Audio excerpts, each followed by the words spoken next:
Salutare, oameni buni! Luna noiembrie va fi un interval de timp plin de tensiune. Soarele, corp astral responsabil de dorința individuală de a străluci sau de a-i domina pe cei din jur, va avea în primele 15 zile ale lunii o influență negativă. În același timp, planeta Marte, gestionarea voinței și energiei fiecăruia dintre noi, va avea un parcurs malefic toată luna. Lucruri bune mai sunt posibile prin folosirea energiei pozitive a celorlalte corpuri astrale care au o influență echilibrată între bine și rău.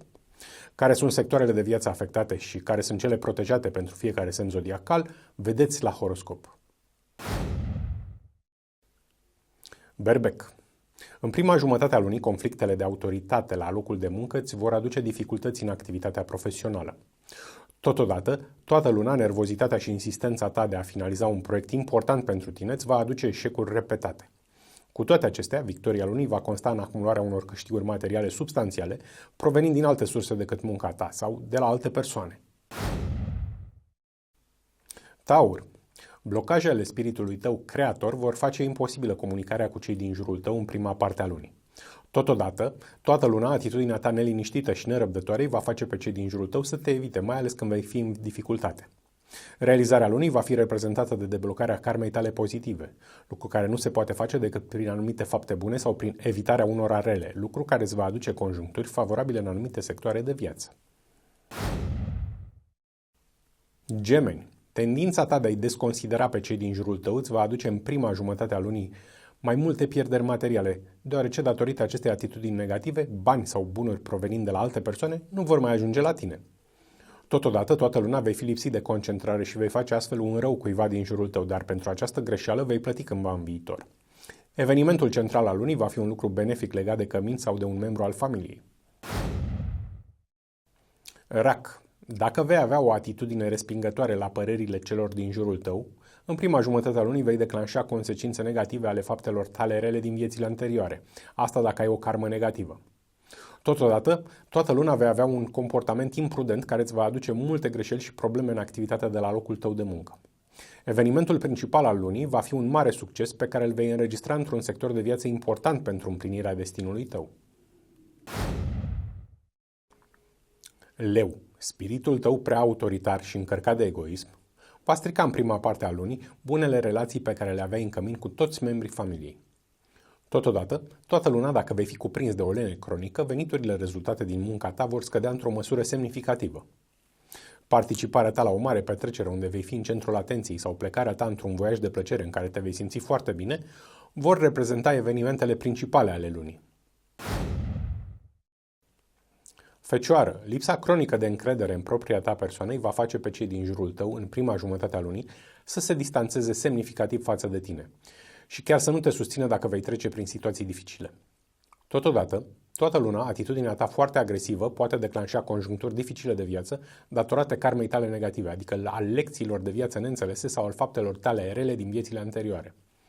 Soluționarea unei probleme de sănătate, în schimb, va reprezenta evenimentul principal al lunii.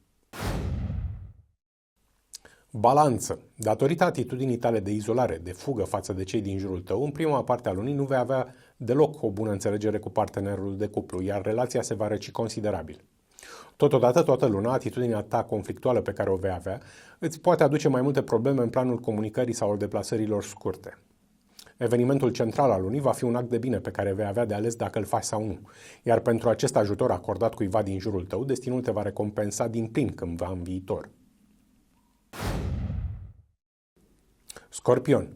Teama de a-ți asuma anumite responsabilități îți va crea în prima jumătate a lunii mai multe probleme financiare, deoarece nu vei reuși să mai dobândești anumite sume de bani provenind din alte surse decât munca ta sau de la alte persoane, bani siguri pe care te bazai. Totodată, toată luna, din cauza unor decizii pripite, nu vei putea pleca într-o deplasare turistică sau nu vei putea merge la o petrecere sau dacă vei participa la asemenea evenimente, nu te vei simți deloc bine. Realizarea principală a lunii va fi reprezentată de rezolvarea unor probleme pe care le ai cu un mijloc de transport sau primirea unor informații foarte importante pentru tine. Săgetător. Lipsa de încredere în propria persoană îți va afecta în prima parte a lunii starea de sănătate. Totodată, toată luna, atitudinea agresivă pe care o ai în general nu te va ajuta să recuperezi o sumă de bani care ți este datorată și astfel bugetul tău poate fi afectat. Cu toate acestea, victoria lunii poate fi înaintarea ta pe scara ierarhică de la locul tău de muncă. Toată lumea va fi uimită de capacitatea ta și de realizările tale profesionale.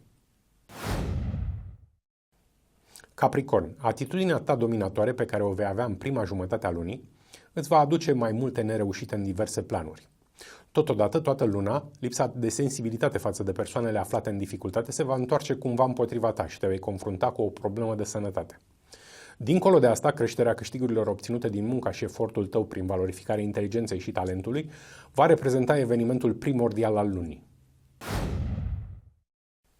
Vărsător. Datorită atitudinii tale de izolare în fața răutății celor din jurul tău, în prima parte a lunii te vei izola și de cei care te pot ajuta și astfel o sumă de bani sau un obiect de valoare pe care aveai tot dreptul să le dobândești nu vor mai intra în posesia ta. În același timp, toată luna, tendința ta spre impulsivitate sau chiar agresivitate îl vor face pe partenerul tău să se depărteze de tine. Realizarea principală a lunii va fi constituită de obținerea unui sprijin decisiv de la cei din jurul tău, pentru a te susține în acțiunile tale, totul prin câștigarea încrederii și simpatiei acestora. Pești. Prin tendința ta de a-i persifla pe cei din jurul tău, în prima jumătate a lunii, aprecierea și respectul de care te bucuri vor scădea vertiginos. În același timp, toată luna, datorită ambiției și orgoliului tău, vei avea un conflict acasă cu un membru al familiei și nimeni nu va avea nimic de câștigat. Un succes remarcabil al partenerului de viață care nu va fi posibil fără sprijinul tău va reprezenta evenimentul primordial al lunii, lucru ce va avea consecințe benefice și asupra ta și va duce la întărirea relației. Și nu uitați, soarta omului este mereu în mâinile lui, căci viitorul nu a fost hotărât dinainte.